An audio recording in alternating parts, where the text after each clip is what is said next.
I was catching up with a friend recently who is going through what he calls a life optimization phase.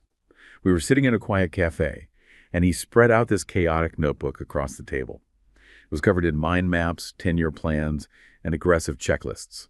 He was practically vibrating with anxiety, tapping his pen against the paper, telling me, "I just need to invent the new me. I need to construct a mission that scales." He spoke about his own life like it was a struggling startup that needed a hostile takeover. But as I watched him furiously circle words like legacy and impact, I noticed something jarring. Despite all this motivational planning, he looked utterly exhausted. Not the good kind of tired you get after a long day of meaningful work, but a deep, spiritual heaviness.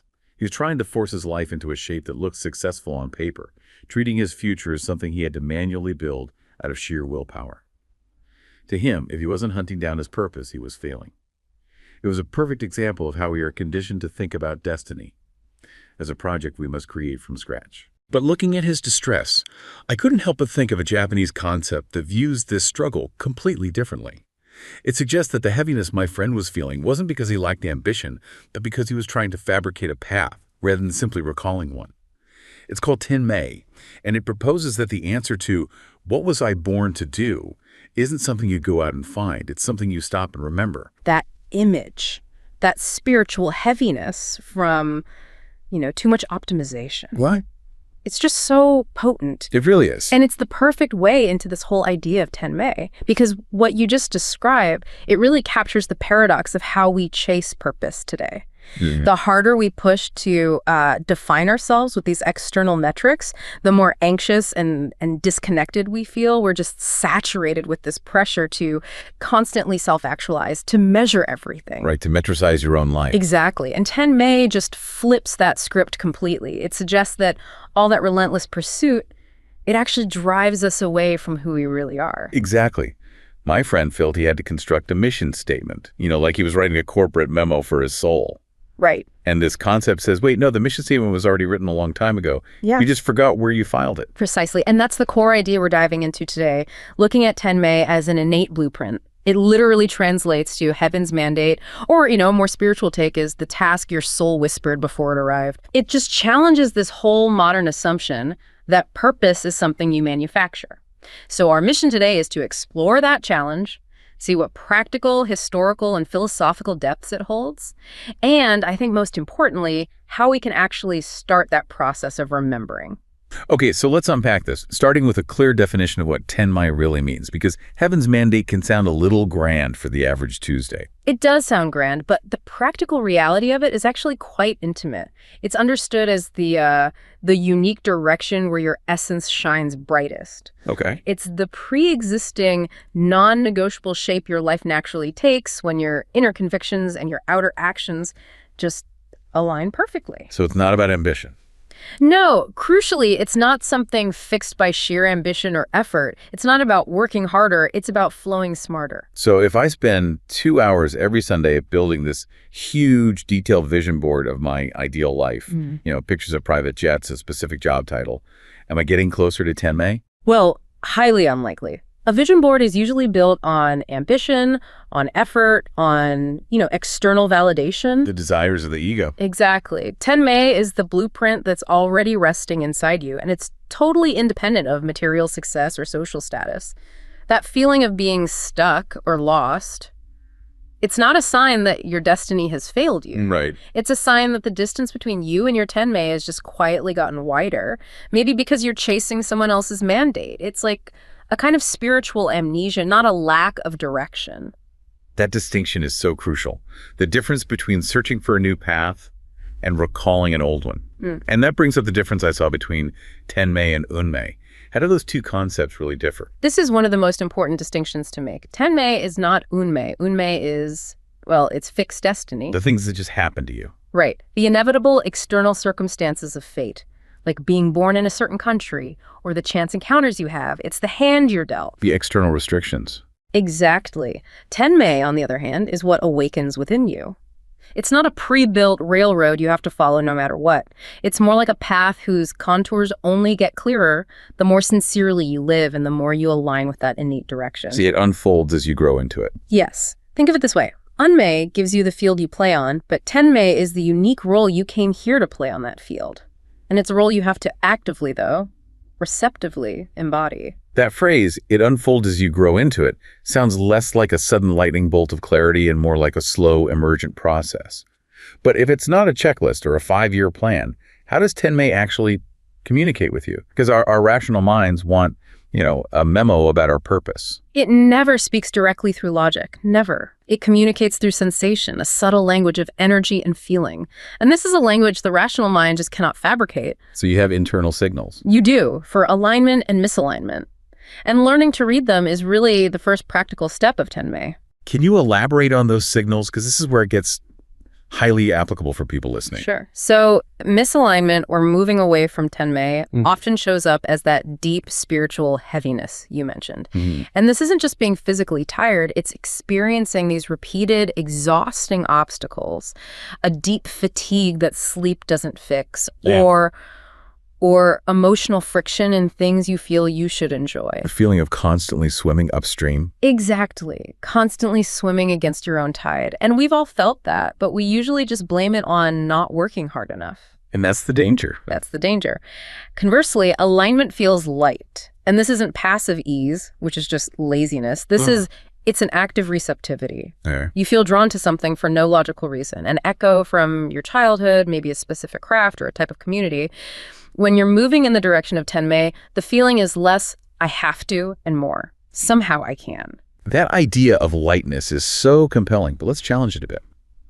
In our culture, if something feels easy, we suspect we aren't doing enough, right?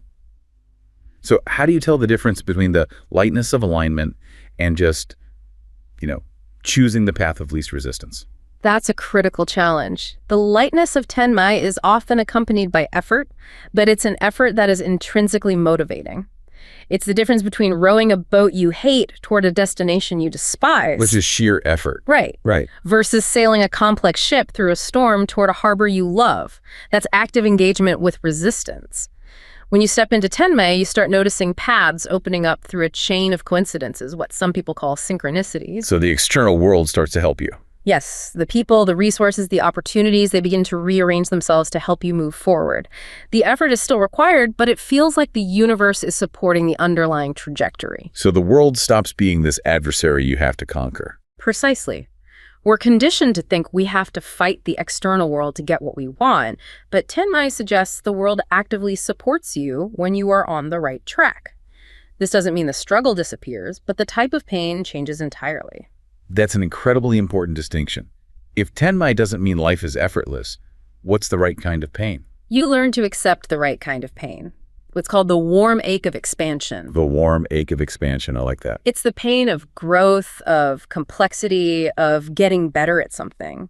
It's the exhaustion after building a beautiful piece of furniture or the mental strain of solving a really profound problem.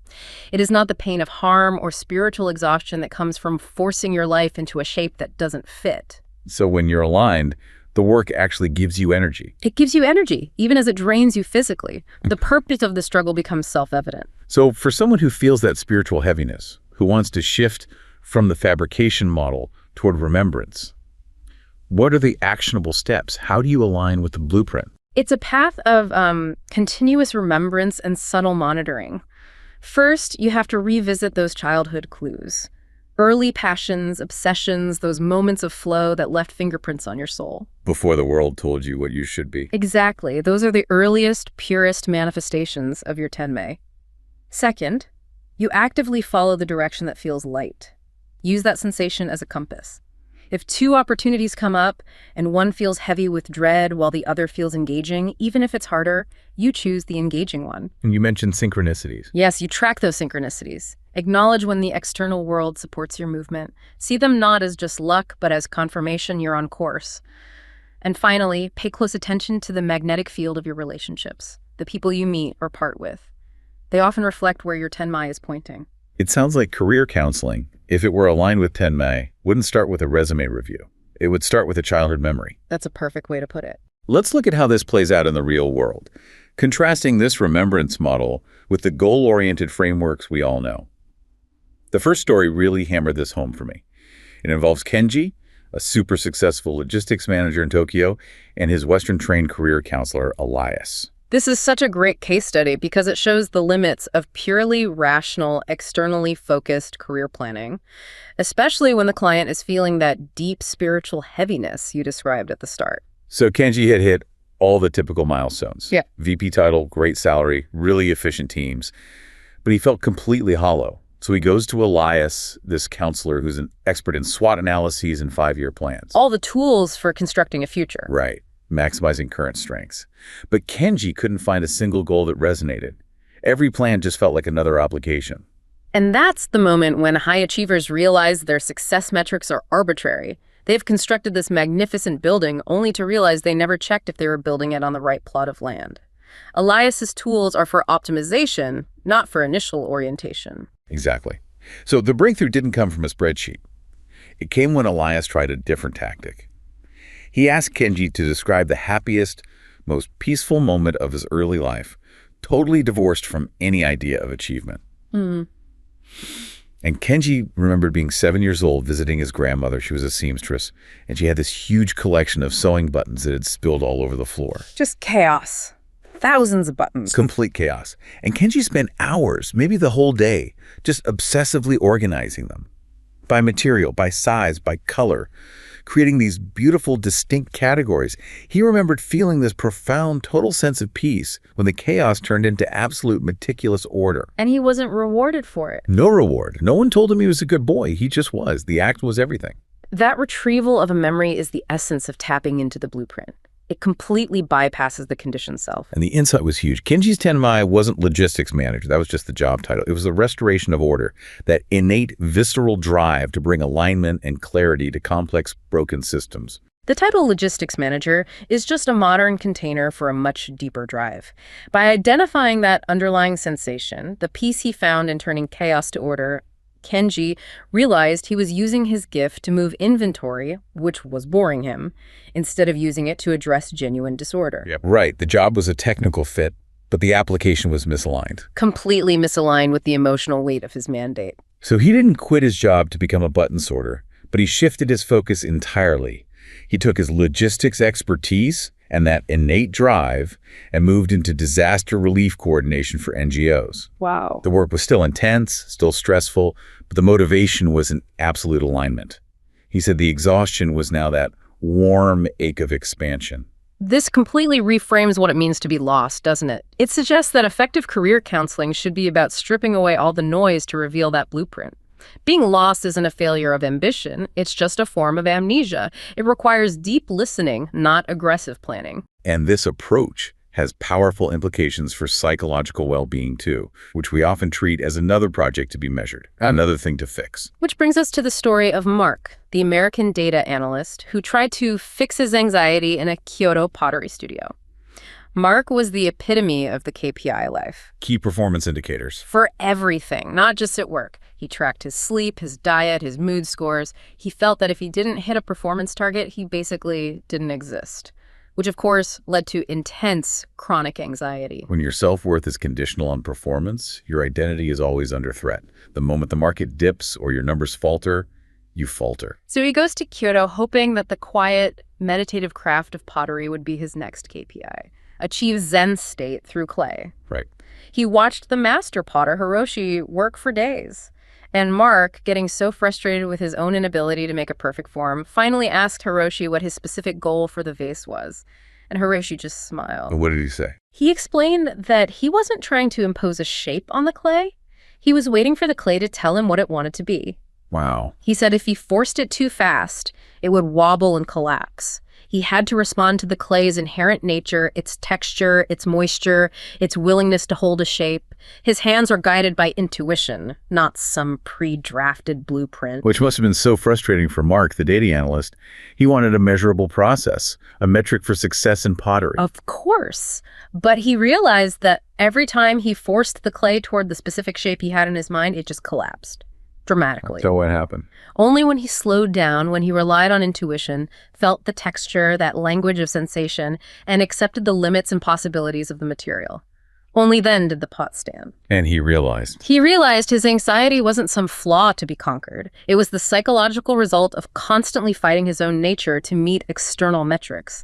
He was treating his mind like he treated the clay, but just forcing it into a predetermined, unnatural shape. The psychological implication there is just so profound. We treat mental health like a conquest, forcing the mind to be happy. But Tenmai suggests it's fundamentally about alignment. Yes. By stopping the internal fight and embracing intuition, listening to that soul's whisper, you start fighting the current. It's the realization that sometimes the healthiest thing you can do is just stop rowing and just steer. That transition from individual alignment to harmonious resonance leads us perfectly into the group setting. If one person aligning with Tenmai can shift their life, what does this look like when we move from the individual to, say, a whole company? Well, you see the tension between resilience and vitality so clearly there. Western corporate culture often celebrates resilience, right? Which implies the ability to endure bad conditions. Right. But Tenmai-aligned work focuses on vitality, which suggests that the work itself is a source of energy and nourishment. This is perfectly illustrated in that story about the Tokyo Corporation trying to boost employee engagement with Western metrics. They have pep rallies, bonus schemes, mandatory motivational training. You'll the usual stuff. And the workforce was technically resilient. They showed up, they did the work, but they were spiritually hollow. Because the metrics were measuring compliance, maybe momentary excitement, but not genuine internal resonance. You can measure compliance with a checklist, but you can't measure deep commitment that way. So the department head, Sato, he recognized this hollowness. And instead of doubling down, he introduced a radical change. He didn't ask, "Did you meet your targets?" He asked something different. What did he ask? He asked, "In which tasks last month did you completely lose track of time?" He was trying to find the Tenmai of his team, the innate spark. That's brilliant. That one simple question reveals the energy signature of the work. It's an inquiry into flow, that state where the individual and the task are perfectly compatible. And he found that a quiet accountant, Kenichi, who hated crunching reports, came alive when he was teaching other staff members how to use complex software. Interesting. And a high-energy sales rep who was burning out from constant client dinners felt in flow doing deep analytical research on market patterns. So Sato reshuffled responsibilities based on these energy signatures, not on the strict job description. Exactly. Kenichi became the internal software trainer. The sales rep shifted to analytical planning. And the result wasn't just more productivity. The entire atmosphere shifted from endurance to vitality. The whole system became resonant. And that's a critical lesson for leadership. True strength comes from the biological compatibility between the worker and the work. When work aligns with that individual blueprint, it stops being a drain and becomes a source of energy. That successful shift leads us perfectly into the corporate definition of purpose, which often gets muddled by the very metrics we've been criticizing. Well, the corporate world often defines purpose as that higher calling beyond just profit. It's the reason the company exists, fundamentally. And this search for significance is seen by some as a form of transcendence, right? An aspiration to discover meaning by connecting to something bigger than yourself. Exactly. Whether that's a cause, a community, or a mission. But this shift toward purpose in business isn't just fluffy HR talk, is it? The data shows some very tangible benefits. Absolutely not. Purpose-driven companies often see dramatically superior results. Research shows they experience higher market share gains and grow, on average, 3 times faster than their competitors. 3 times faster? That's not a small margin. Not at all. And over 90% of these purpose-driven organizations deliver growth and profits at or above the industry average. These are structural competitive differentiators. So what's driving that growth? What are the mechanisms? It can't just be good feelings. It's a cascading effect. Yeah. First, purpose inspires and motivates employees. Employees who align with the company's deeper mission are just way more committed and satisfied than those just motivated by a paycheck. They're working toward a kind of corporate Tenmai. Exactly. Second, it attracts and retains talent. Especially among younger demographics, people will literally consider taking a pay cut to work for a company whose mission aligns with their values. And externally, that purpose must build a lot of trust. A huge amount. That's right. Purpose builds trust and loyalty with customers. People today want brands that stand for something bigger than themselves. It also drives innovation and growth because the purpose guides the organization towards solving meaningful, systemic problems. And finally, purpose cultivates resilience. It acts as a guiding light during tough times. Okay, so if purpose is so clearly advantageous and profitable, why do we still see so many organizations prioritizing metrics to the point of spiritual exhaustion and, frankly, corporate self-sabotage? Because the risk of prioritizing metrics over purpose is substantial and often pretty insidious. Metrics are powerful tools, but they can become these misleading traps. There are about 5 major issues that come up. Okay, let's break those down. What's the first risk? The one that actively undermines the original strategy. That's called surrogation. It's when you confuse the metric with the strategy itself. The metric is supposed to track performance, but people end up focusing only on hitting the number, which leads to, well, disaster. The classic example being Wells Fargo. Exactly. Their strategy was to build long-term customer relationships. The metric they used was cross-selling, the number of accounts a customer holds. And what happened when the metric became the mission? The pressure to hit that metric became so intense that employees started opening millions of unauthorized accounts. So the metric, designed to measure success in relationship building, ended up completely destroying customer trust.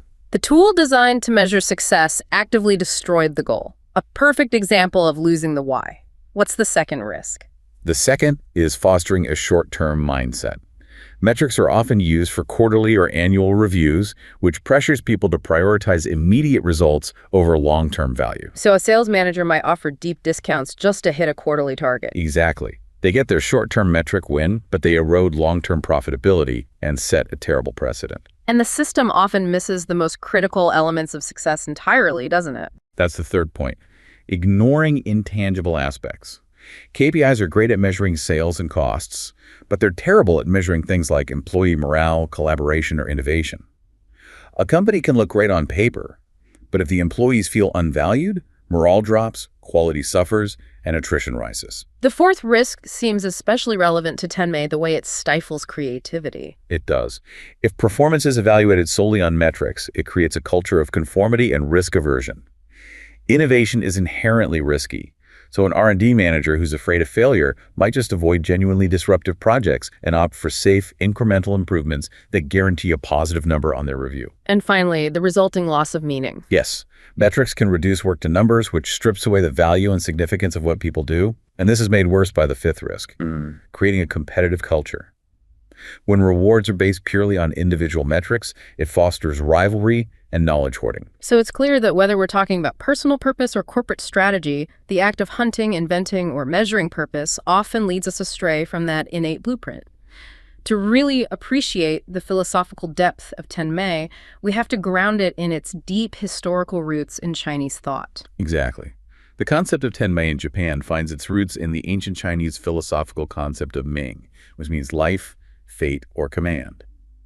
And tracing how its meaning has shifted over millennia reveals how authority gradually shifted from an absolute heaven down to the hands of humans themselves. Let's start with phase 1 then. Ming is the absolute command of heaven during the Western Zhou dynasty. This sounds like an era where humans had very little agency at all. That's accurate. Initially, Ming was interpreted as these absolute, unquestionable orders from heaven.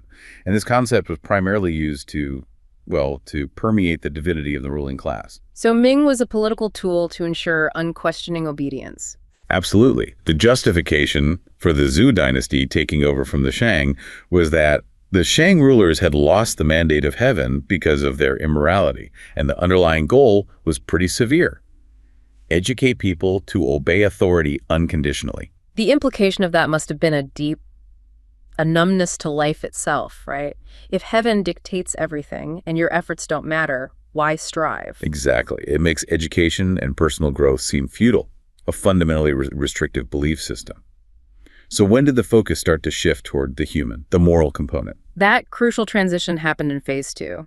Ming as coexistence between humans and heaven, mostly during the Confucian period. The disorder and collapse of the feudal system forced thinkers like Kongzi or Confucius to reevaluate the role of the individual. So they didn't just throw out the idea of a predetermined destination? No, but they shifted the focus to people themselves and their subjective initiative. Heaven was still the highest power, but your future was now understood to be significantly influenced by your own moral choices under heaven's general guidance. And what specific moral practices did Confucius teach that allowed people to influence their fate? The core practices centered on benevolence, ren, righteousness, yi, and strict adherence to ritual propriety. Lee. By actively practicing these moral standards, by striving for virtue, people could experience this unprecedented inner peace and joy without worrying about the final outcome. So the outcome might be uncertain, that's the unmei, but the moral quality of your effort was entirely within your control. That's the tenmei. Precisely. The freedom lies not in changing fate, but in your moral pursuit and practice. So moving past that coexistence model, how did Ming change during later periods, especially during times of great upheaval? Phase 3 occurred during the tumultuous Three Kingdoms period, where the philosophical weight of Ming expanded significantly to imply human life and survival itself, separate from an immediate divine command. So this reflected the fragility of life during wartime. Yes, and it's profoundly exemplified in Li Mi's famous petition, Chen Qingbiao. Remind us about that petition and how it redefined the concept. Li Mi was summoned to serve the emperor, but petitioned to renounce the position to care for his ailing grandmother. And in this document, Ming is used repeatedly, but specifically in the context of his grandmother's fragility. A person's life is fragile and their mutual dependence. Here, Ming is decoupled from divine command. It's just a natural state of being, stressing the intrinsic value of human life and emotional connections. That reframed Ming as something deeply personal and communal. It did. This phase required a new emphasis on life education, recognizing that life itself has intrinsic value. Education became two-dimensional, improving your relation to life for yourself and also for others, your family and community. And finally, the modern interpretation, Phase 4, Ming as mission and responsibility. This is the modern evolution, where Ming evolves to mean a significant duty or mission, often an externally endowed responsibility. A contemporary example would be Xi Jinping's report, "Never forget the original intention and remember the mission," where the mission is to serve the people. This links directly back to that Confucian people-oriented philosophy. Absolutely, and the pedagogical implication here is responsibility and expectation. Missions are embedded with expectations of continuous effort and constant self-revaluation. So if we look at the whole trajectory, authority shifted from absolute heaven down to human hands and human consciousness, which brings us right back to modern purpose and that tension my friend was feeling. What happens when your human effort just butts up against fate or bad luck? That tension, the friction between our subjective effort, our tenmei, and objective circumstance, our unmei, is often explored in Western philosophy through the concept of moral luck. And Western philosophy, especially rationalism, really struggles with this, doesn't it? They want moral worth to be untouchable by chance. Precisely. A rationalist like Kant would argue that moral worth has to be entirely internal, based purely on goodwill and unaffected by luck. But Confucianism, much like Aristotelian virtue ethics, long recognized the substantive influence of fate, Ming, as an objective restriction. So they acknowledge that the things you can't control actually do matter to your moral life. They absolutely do, but they frame the response differently. Confucius taught that a gentleman must fear the destiny and also know the destiny, which is something you understood around age 50. He placed moral virtue as the key factor affecting fate, consciously downplaying the external factors, even while acknowledging them. So the exploration of Ming inherently requires intense moral practice and self-cultivation. But if you know your destiny, how is that not just a passive surrender? We hear that phrase, surrender to the will of the universe, and it can sound like an excuse for inaction. It's the furthest thing from passive. The Confucian philosopher Mencius developed this idea with what he called establishing fate, liming. This emphasizes the courage to face fate head-on. It's an active assertion of your moral will within the objective boundaries that heaven imposes. So what does that active assertion look like day to day? It means focusing intensely on what you can grasp, the internal, moral, and self-regulating aspects of your life. You control the moral quality of your response to fate, even if you can't control fate itself. So waiting for one's destiny is not silent resignation. No, it is active practice through self-cultivation. It's like constantly sharpening a tool, making sure you are morally and spiritually ready to meet whatever destiny brings. It's about building a noble inner self from the bottom up. And Mencius believed that the spiritual basis for that moral self comes not just from human subjectivity, but from the transcendent existence of heaven. And how does a person grasp that transcendent existence? How do you touch the divine blueprint? This is where mental rest and meditation come in, which Mencius heavily advocated. The practice of mental rest, a kind of quiet contemplation, is the vehicle through which you perceive the innate goodness of human nature, which is given by heaven, and thereby grasp that transcendent order. It's a very robust framework then. You strive with all your might, you cultivate your inner self, but you accept the outcome with peace because you acted with virtue, aligned with your innate mandate. It offers an approach that sticks to confidence and principles in an uncertain world. It advocates for self-assertion, that act of leeming. But it avoids rigid moral dogma by recognizing the basic fragility of the human situation, the Unmei. Now that we've grounded Tenmei in this rich history of Ming, we need to clarify a modern concept that often gets conflated with it in the West: Ikigai. Most people know it from that Venn diagram that's all over LinkedIn. Ah, yes, the Venn diagram, the intersection of what you love, what you're good at, what you can be paid for, and what the world needs.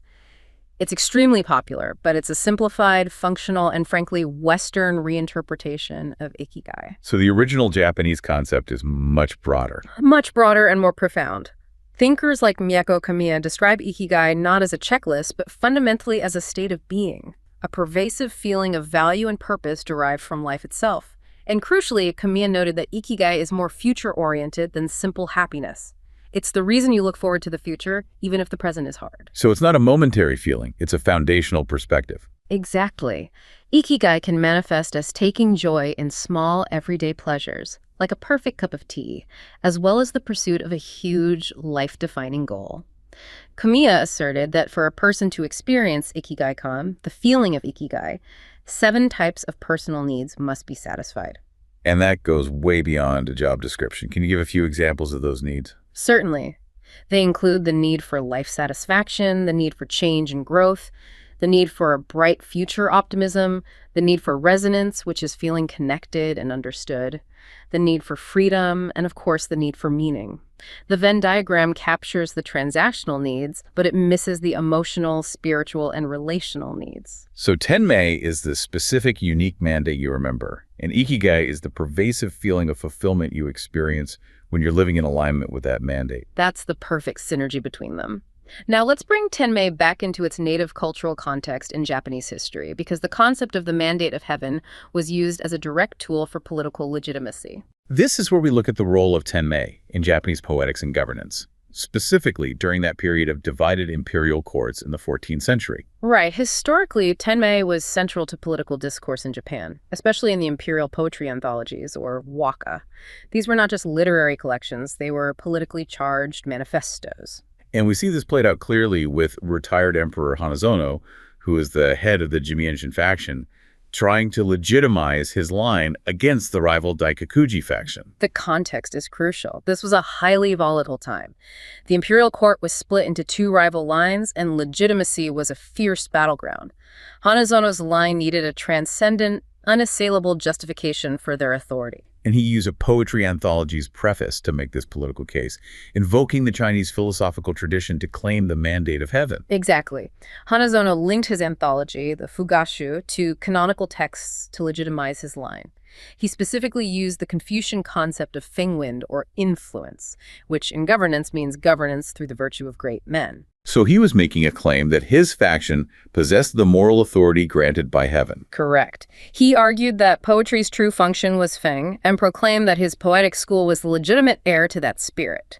This meant his Jimmy-Shin line were the true, virtuous rulers abiding by this higher remembered order. And how did he use this to actively criticize his rivals? In the preface, he used historical allusions to compare the rival Daikakuji line to tyrannical rulers in Chinese history who had clearly lost the mandate.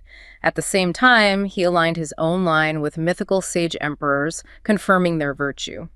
The Tenmei confirmed that the ruler's ascent was in accordance with the way of poetry and governance, a transcendent authority the rival faction lacked. Here's where it gets really interesting. Realizing that resilience and vitality come from this internal compatibility, whether you are coordinating logistics, analyzing data, or leading a corporation. The exhaustion that plagued my friend, the exhaustion felt by the unhappy logistics manager, the anxiety of the data analyst, all of that comes from fighting your nature, from trying to force your life into an aggressive, fabricated shape. The fulfillment and deep peace come not from achieving external goals, but from alignment with your own innate blueprint. And the profound insight of Tenmei is that the most valuable knowledge about your life's purpose is not achieved through high-pressure invention or the aggressive construction of a future self, as your friend was attempting. Instead, it comes from a receptive, intuitive process of stripping away the external noise, the expectations, the metrics, the sheer ambition to remember who you are fundamentally meant to be. This remembrance, whether applied to personal self-cultivation like Mencius taught, or to organizational design like Sayo discovered, is the core source of vitality. The answer to purpose is not out there on a checklist, but waiting patiently inside, accessible through the language of sensation and the courage to align your moral will with the boundaries of destiny.